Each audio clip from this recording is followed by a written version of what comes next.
E aí pessoal, tudo bem? Sejam bem-vindos a mais um vídeo do nosso canal. Eu sei que já fazia tempo que eu não postava vídeos por aqui, eu sei, e alguns inscritos já até colocavam nos comentários, dos vídeos anteriores se estava tudo bem, mandavam mensagem no Instagram perguntando se estava tudo certo, mas está sim. A questão é que, como vocês sabem, eu sou médico e às vezes a minha rotina aperta e eu não tenho como prever muita coisa, então, como eu ainda não dedico meu tempo integralmente à internet, infelizmente eu tenho algumas oscilações aí na minha rotina, no meu planejamento, mas agora eu voltei com mais um vídeo react para vocês.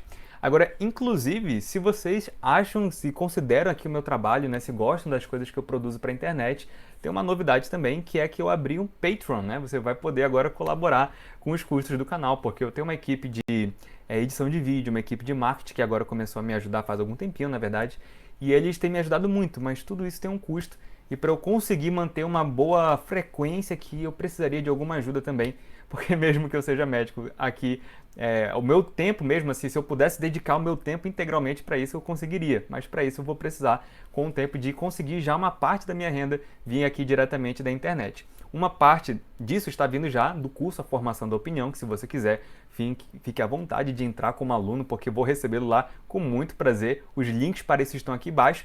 Mas agora, quem me acompanha aqui no YouTube também poderá colaborar de outra forma através do Patreon, tá bom? Então vou deixar o link aqui na descrição também, se você quiser ajudar de outra forma, fique à vontade para sugerir lá no Instagram ou aqui nos comentários, que eu sou todo ouvidos para vocês, tá bom?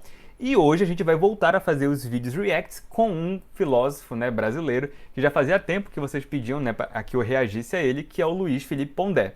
Aliás, lembrei de mais um lembrete que eu tenho que fazer aqui, porque muita gente está pedindo também uma parte 3 sobre aqueles comentários de Cuba, uma vez que o Thiago, lá do Brasão de Armas, postou um novo vídeo, refutando agora, de forma total, enfim, categoricamente, o Gaio Fato, e aí queriam que eu comentasse, para ver se era isso tudo mesmo.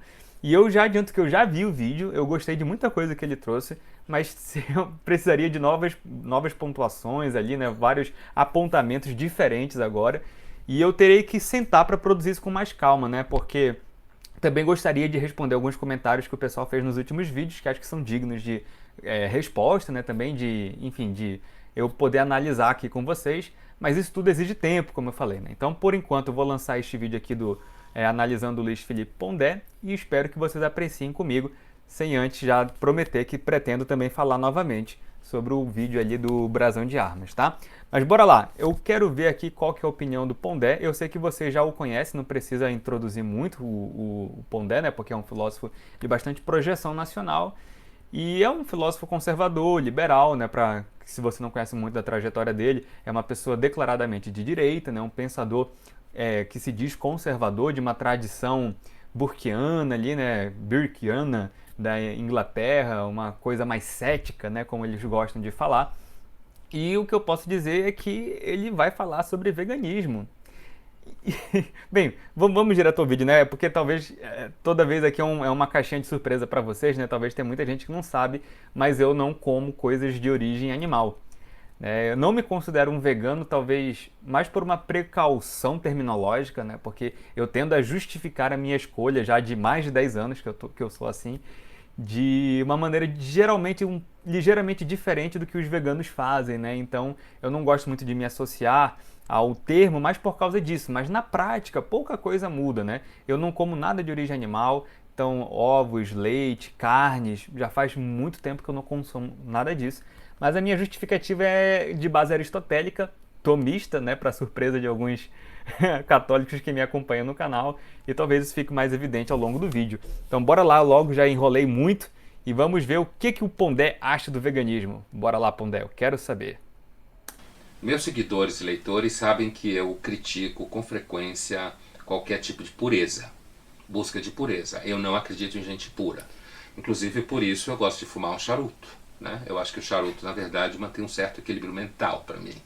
É um dos vícios que eu tenho. Uma pessoa que não tem vícios não deve ser merecedora de confiança, tá? Bem, Pondé, como sempre, muito polemista, E ele declaradamente se considera um polemista, para aquecer a temperatura do jornal, como ele geralmente fala, Olha, e o que eu posso dizer, assim, dessa primeira fala, né, Aristóteles estava lá no túmulo dele, ele falou assim, né, as pessoas têm que ter vícios, obviamente, Aristóteles revirou, assim, os olhos, né, a cabeça e olhou, porque isso está muito diferente de qualquer coisa da ética aretaica que ele pregava, né. Mas, brincadeiras à parte, gente, o Pondé, ele faz declarações fortes realmente para polemizar, né, para provocar, e quando você vai ver a justificativa é um pouco mais branda do que ele realmente fala, mas aqui eu não posso deixar de dizer que seja de forma poética ou não, de forma literal ou não, eu rejeito de todas as formas possíveis essa declaração, né, de que existem vícios que dão um certo equilíbrio para o homem. Isso destoa totalmente da antropologia que eu sigo, mas o ponto aqui é que ele vai dizer que ele acha que existe um problema no veganismo, que é os veganos se acharem justamente isentos de vícios, né, superiores, sendo que, na verdade, não, né? Não existe nada assim que esteja necessariamente atrelando o veganismo a essa defesa do que ele fala. Então, assim, só relevem um pouco do tom dele, porque é esse tom polemista, mas diga-se de passagem, eu já descarto a necessidade desse tom também, tá? Eu acho que atrapalha até um pouco a comunicação. Mas vamos ver o que ele tem a dizer mais, né? Antes de comentar aqui, porque ele vai piorar bastante a argumentação, pelo que eu sinto. Então, assim, o veganismo, veja, de primeiro, é claro que as pessoas têm direito de comer o que quiser, contanto que não sejam outros seres humanos, né? Mas uma pessoa pode comer só a proteína animal, ou pode misturar vegetal com animal, ou pode não comer proteína animal. Que fique claro, eu acredito, que no debate sobre veganismo não cabe nenhuma forma de condenação a uma pessoa que queira comer, que não queira comer, ou não queira ter participação em nada que faça uso de proteína animal. Eu acho que qualquer um tem direito a isso.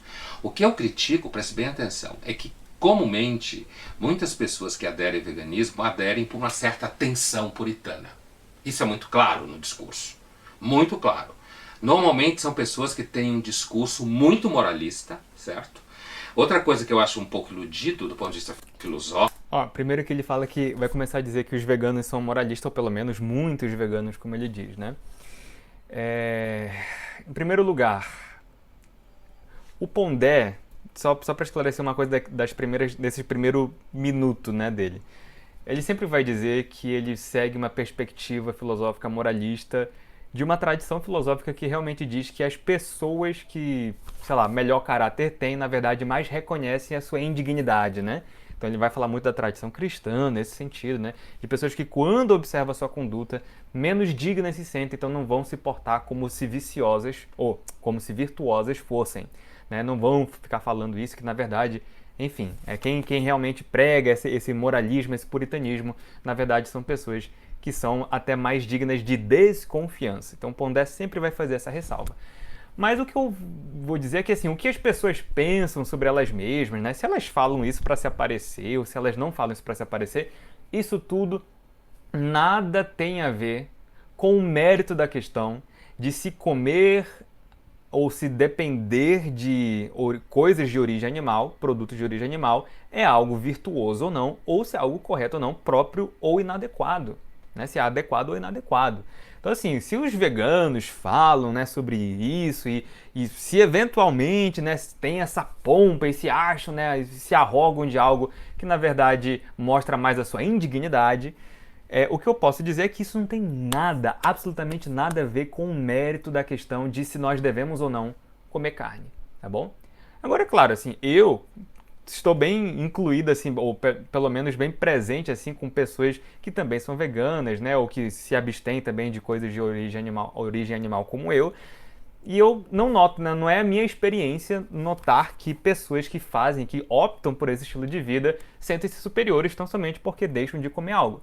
Agora, é claro que elas vão considerar, assim, que, objetivamente falando, pessoas que usam coisas de origem animal e poderiam ter abandonado, que fazem por um mero comodismo, já que eles consideram isso um princípio ético, elas vão objetivamente considerar aquilo errado, né?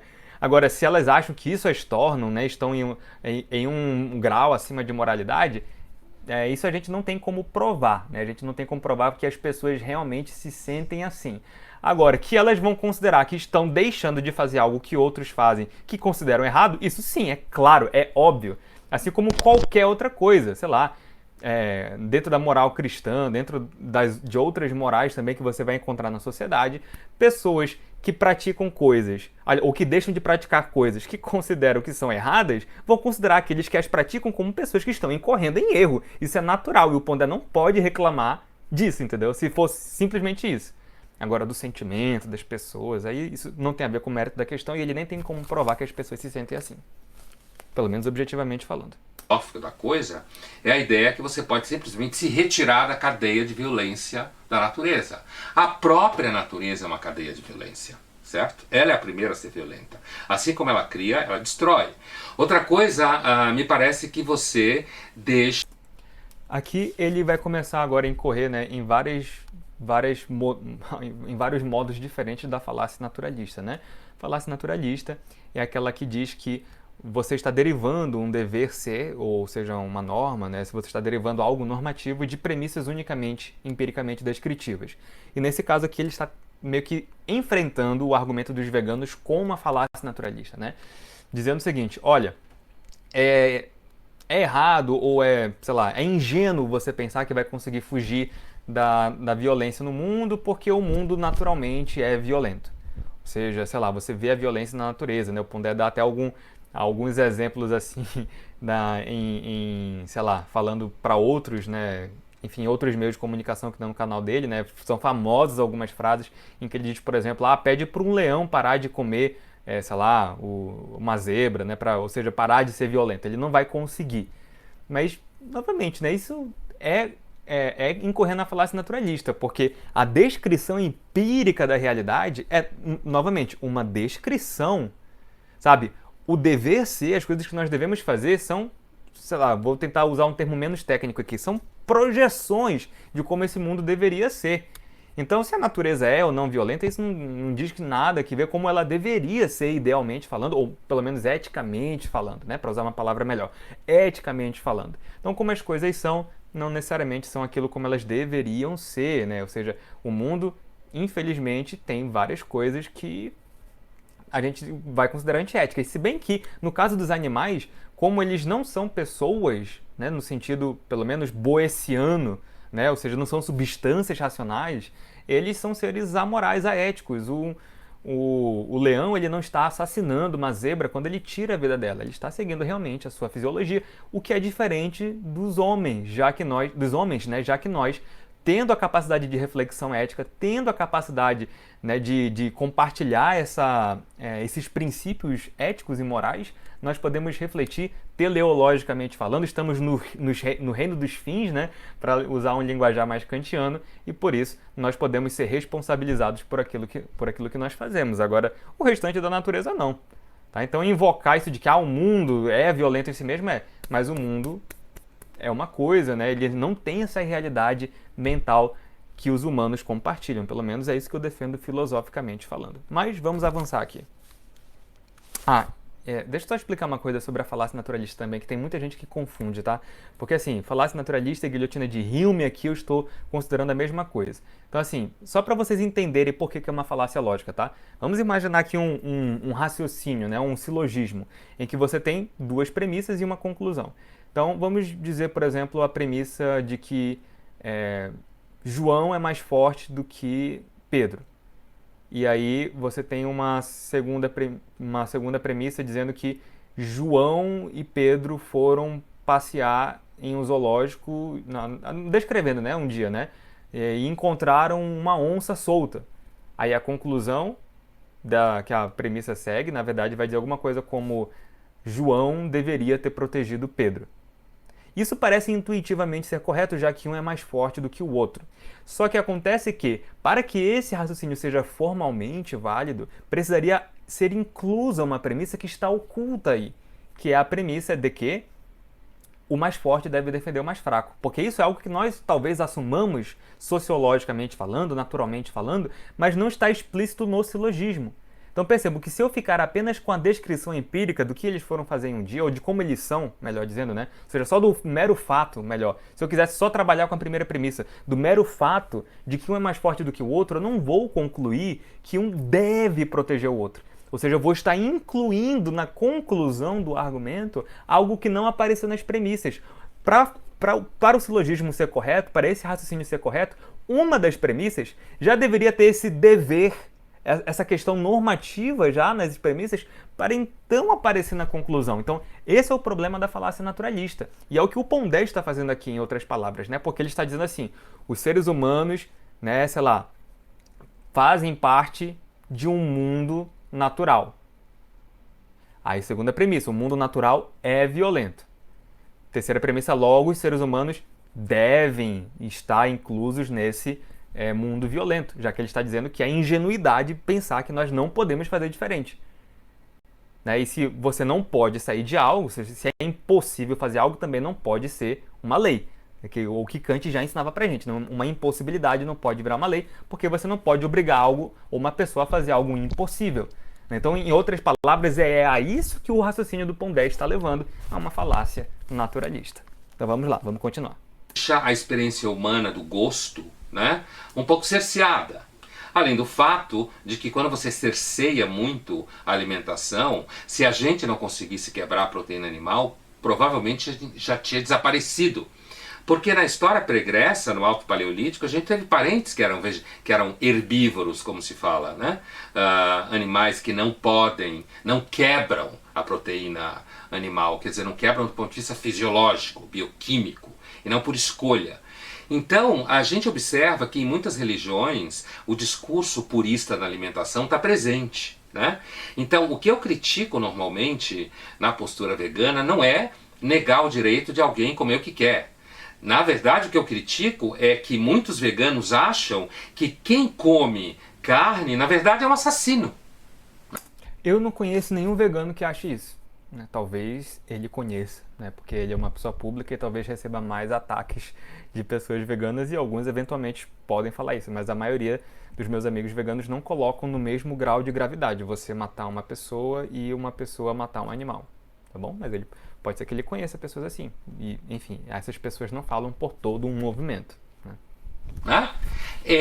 Busca uma espécie de pureza no mundo que não existe. Esse tipo de pureza, para mim, não é diferente daqueles calvinistas doidos que queimavam gente e achavam que tudo era demônio. Né? E... Olha só, né? Que grave distorção da realidade aqui. Ele acha que essas pessoas não são muito diferentes do que aqueles calvinistas doidos que matavam porque achavam que era o demônio. Gente, quer dizer que ele considera pessoa... Eu ouvi certo, eu vou até colocar de novo pra ver, mas vamos ouvir de novo? Vamos ouvir de novo aqui. Isso é bem absurdo. Pra mim é bem absurdo. Proteína animal, quer dizer, não quebram do ponto de vista fisiológico, bioquímico, e não por escolha. Então, a gente observa que em muitas religiões o discurso purista da alimentação está presente. Né? Então, o que eu critico normalmente na postura vegana não é negar o direito de alguém comer o que quer. Na verdade, o que eu critico é que muitos veganos acham que quem come carne, na verdade, é um assassino. Primeira coisa, ele acha que alguns veganos acham, ou veganos acham que quem come carne é um assassino. Ok, essa é a primeira declaração. Né? Busca uma espécie de pureza no mundo que não existe. Esse tipo de pureza, para mim, não é diferente daqueles calvinistas doidos que queimavam gente e achavam que tudo era demônio. Ou seja, ele acha que essa pureza de achar que quem mata um animal está cometendo homicídio, ou está no mesmo nível de um homicídio, não é diferente daquelas pessoas que buscavam a pureza, matando em nome do calvinismo, assim, no calvinismo, achando que aquilo era o certo a ser feito, né?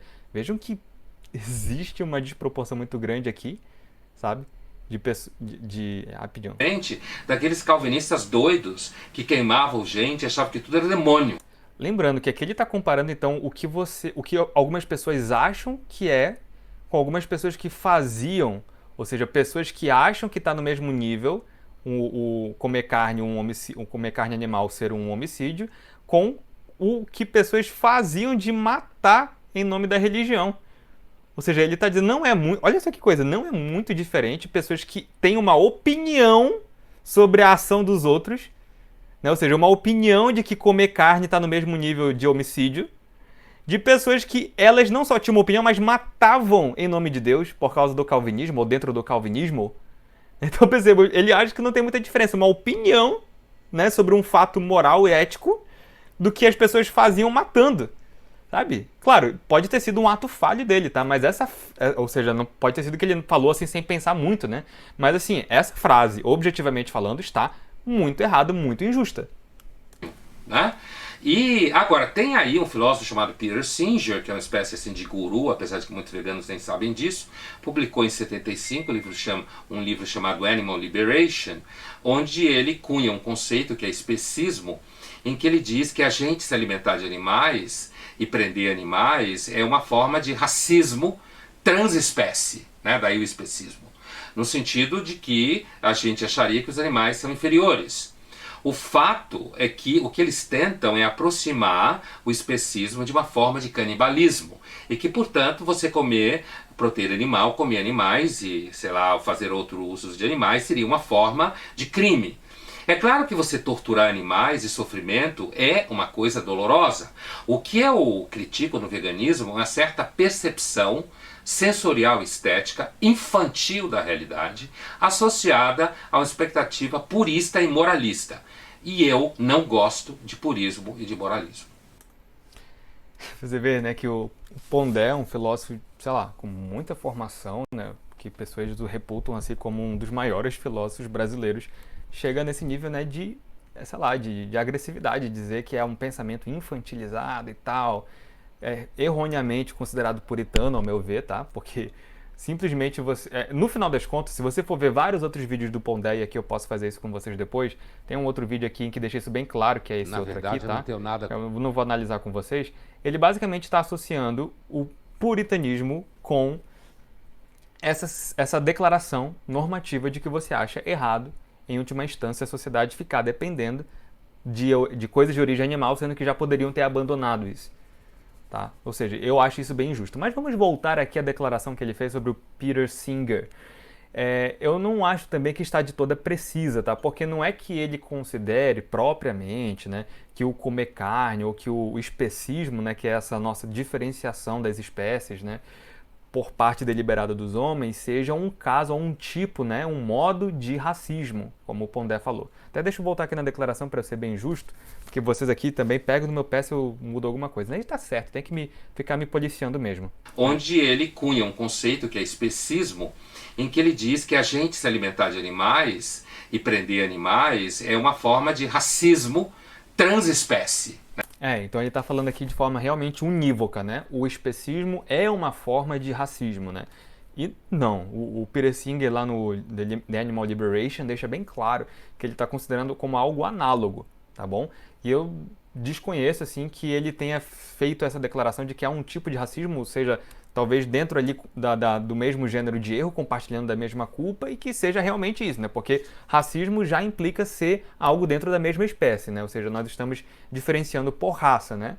Agora, ele diz lá que é algo análogo ao racismo. E não é que existe, assim, da parte dele e dos veganos, uma tentativa deliberada de tentar aproximar, sei lá, o feminicídio, o racismo. Eu tenho até que me policiar para não falar muito essas palavras, para não ser policiado aqui, não ser penalizado no YouTube, né?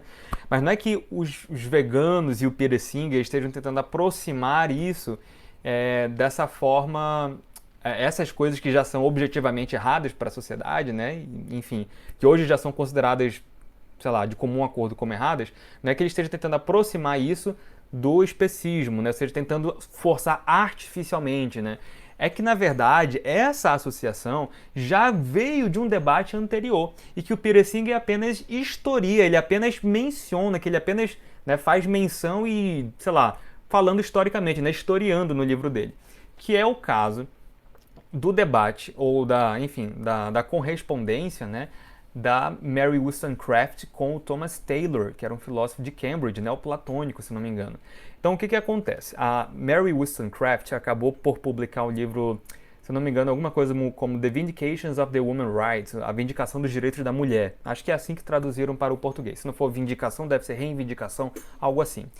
E o Thomas Taylor, com um pseudônimo, né, publicou um livro que era uma paródia, né, uma resposta, pelo menos, né, para não ser caricato aqui, uma resposta a esse livro, na época nem existia vídeo, né, a esse livro, que era sobre a vindicação dos animais brutos, né, ou dos brutos, uma coisa assim, que era basicamente uma provocação, dizendo o seguinte: se o raciocínio da Mary Wollstonecraft estiver correto, daqui a pouco a gente vai estar, ou seja, dizendo que as mulheres estão em nível de igualdade com os homens, daqui a pouco a gente vai ter que dizer que os animais também estão em nível de igualdade, que a gente não vai poder comer animal, usar os animais e tal.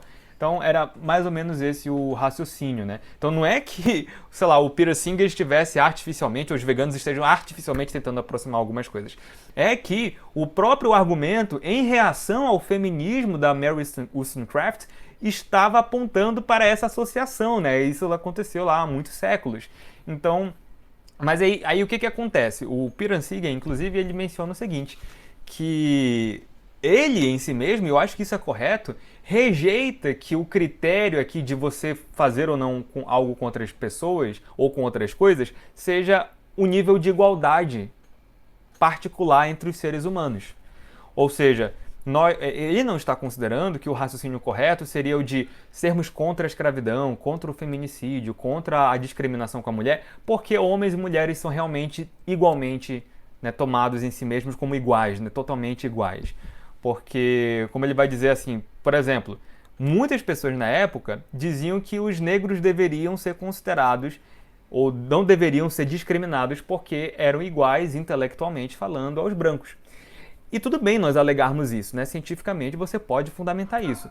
Mas o que ele estava dizendo era o seguinte: mesmo que fosse o caso de você comprovar uma desigualdade, sei lá, das competências intelectuais entre uma etnia e outra, sei lá, entre judeus e caucasianos e africanos e alguma coisa assim, mesmo que você comprovasse que houvesse também essa diferença entre homem e mulher, você vai considerar a igualdade total como critério de equiparação jurídica, né, como critério de dignidade humana? Aí ele até cita, né, o Peter Singer, uma citação do Thomas Jefferson, que, percebendo a impropriedade desse princípio, alegou dizendo que não é porque Isaac Newton era o homem mais inteligente da época dele que ele se tornou dono de todos, né? Inclusive dos brancos, sendo então os brancos agora escravos de Isaac Newton, ou como se devessem ser escravos de Isaac Newton, né?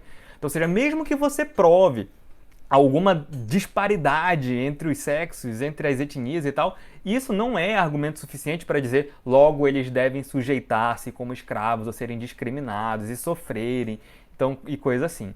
Então, o Peter Singer está se voltando contra isso, né, nessa aproximação das duas coisas, né, voltando-se contra esse argumento da igualdade e acrescentando qual ele acha que seja realmente o critério para nós fazermos com que não haja essa diferenciação. Claro, o Peter Singer não vai cair no erro de dizer, lembrando que eu discordo bastante da abordagem do Peter Singer, tá? Mas para sermos justos com ele, ele não está dizendo aqui que você tem que tratar um animal como se fosse um humano.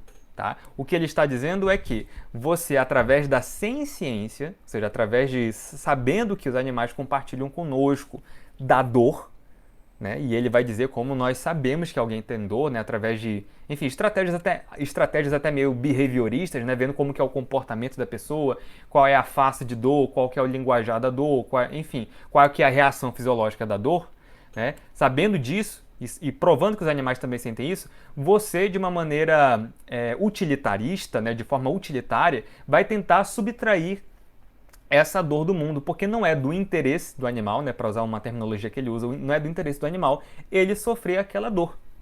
Né? Então, assim, e ele vai estender isso, né, ou seja, aos animais, dizendo que por esse raciocínio da via da ciência você não deveria ficar utilizando da vida dele, não deveria estar enfim, fazendo o sofrimento desnecessário a ele. Então esse é o raciocínio do Peter Singer.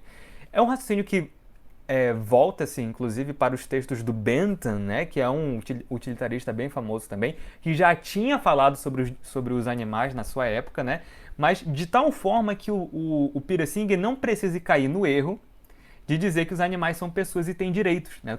Eu não gosto da expressão direitos animais. Não gosto e não concordo, tá? Porque, muita gente aqui, sei lá, acha errado ou fica implicando quando eu digo que eu não gosto de algo. Toda vez que eu digo que eu não gosto de algo, tá, gente? Um discurso filosófico aqui ou em um discurso intelectual, entendo de que eu não aprovo, tá? Que eu não concordo e tenho motivos para ser contra isso, tá? Então, complementando, eu não gosto, eu desaprovo, né, a ideia de que animais sejam portadores de direitos, justamente porque não são pessoas e apenas pessoas são portadores de direitos e deveres, tá? Não acho que um animal tenha o dever, sei lá, de ser vegano, ou que o animal tenha dever de fazer qualquer outra coisa. Ele simplesmente segue a sua natureza, tá? Ele não tem essa reflexão que eu estou dizendo. O Peter Singer, inclusive, trabalha, né, sei lá, com argumentos de pessoas que dizem que animais não sentem dor, e ele vai, né, tentando refutá-los um a um. Não é meu mérito entrar nisso agora. Se vocês quiserem, eu falo mais sobre o livro dele, né, em outro vídeo. Mas o ponto é que ele não precisa cair no erro de dizer que são pessoas, né? A mim, e que eles têm, portanto, direitos. Eu também concordo com isso, apesar de a minha base ser muito mais aristotélica, tomista e até puxando um pouco de Wittgenstein, porque o que eu argumento é o seguinte, que nós temos um dever de ir nos abstendo como sociedade do uso de animais, né, até quando for possível não mais precisarmos deles totalmente, e que isso deve ser a busca individual de cada pessoa também. Porque eu acho que animais, apesar de não serem sujeitos de direito, eles são objetos de direito. Os animais, eles são dignos do que nós chamamos de empatia caritativa. Ou seja, nós também somos animais. Nós, seres humanos, somos esses animais, e que, como parte de nossa animalidade, nós temos essa senciência, essa sensibilidade sensível à dor, ao prazer. Então, como isso é compartilhado de forma animalesca com esses outros animais brutos, como a gente chama em filosofia, né, como algumas tradições chamam, então nós, por amor a sabermos como é, esse conhecimento de como é, né, essa, sei lá, qualia, né, que a gente chama às vezes em debate de filosofia da mente, nós sabemos como é, e nós sabemos então mais ou menos como os animais sentem, apesar de sabermos que não é univocamente a mesma coisa, por eles não terem a subjetividade, né, de uma pessoa, de um ente racional pensante, né? Mas nós sabemos que é algo muito desagradável, e por amor, por empatia caritativa, nós estendemos essa preocupação, projetando a nossa natureza neles, reconhecendo que eles têm, então, ou que nós temos o dever de não implicar sofrimento desnecessário a eles, né? Então esse amor aos animais é também uma maneira de amor indireto à própria natureza humana, porque ela é compartilhada no nível animal com todos os brutos, né? Ou seja, essa parte nossa da natureza, da nossa essência, é compartilhada com eles, né? Porque lembremos que a essência do homem é ser animal racional. Ou seja, nós temos uma parte toda, um componente muito importante, que é um componente material animal. E isso é compartilhado com eles nesse sentido. Então, como nós estamos nesse mesmo reino, nós temos esse amor a nós mesmos, né, a nossa natureza humana, de cuidar com ela e preservar da dor, que é estendida indiretamente, já que estamos linkados pela animalidade a eles. Então, por esse reflexo indireto da natureza humana, nós estendemos o nosso amor aos animais e os consideramos como objetos de direito. Tá? Então, é por isso que nós não devemos tratá-los dessa maneira sofredora, né, de uma maneira exploradora desnecessária. Tá? Então, esse é o meu raciocínio filosófico. Eu poderia falar mais sobre ele depois, isso é um breve resumo. E é por isso que eu não estou em total em acordo, né, com o Peter Singer, porque o Peter Singer segue uma linha utilitarista.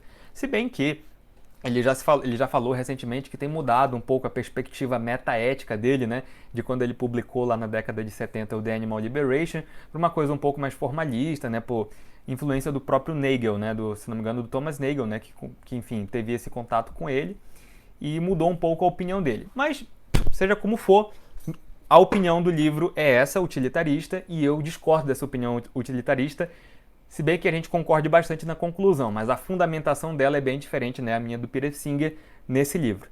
Então, gente, é assim, de toda forma, seja como for, pegando a via do Peter Singer ou a minha, vocês podem notar claramente que o raciocínio do Pondé é falacioso, porque cai em várias tentativas de falácia naturalista. É um raciocínio que é confuso em alguns momentos, é um raciocínio que eu não esperava de um filósofo com a formação do Pondé, mas fica aí, né, para o debate público, se um dia, eventualmente, né, o Pondé assistir a este vídeo, e eu ficaria muito honrado se isso acontecesse, fica aí, Pondé, a objeção ao seu material, tá bom? Gente, acho que eu vou finalizar o vídeo por aqui. Foi um vídeo mais curtinho, né, se comparado com os outros do canal. Eu vou deixar aqui o link do Patreon, vou deixar o link do curso, caso você queira se inscrever, a Formação da Opinião. Tem novidade chegando sobre o curso, uma extensão dele que acho que vai interessar bastante do pessoal que gosta de filosofia e teologia aqui no canal. Então fiquem atentos que talvez já nos próximos vídeos eu comente mais sobre o assunto, tá bom? Então, gente, foi isso. Espero que tenham gostado do vídeo. Um forte abraço para todo mundo. Até mais! Opa, peraí. Pronto, agora sim.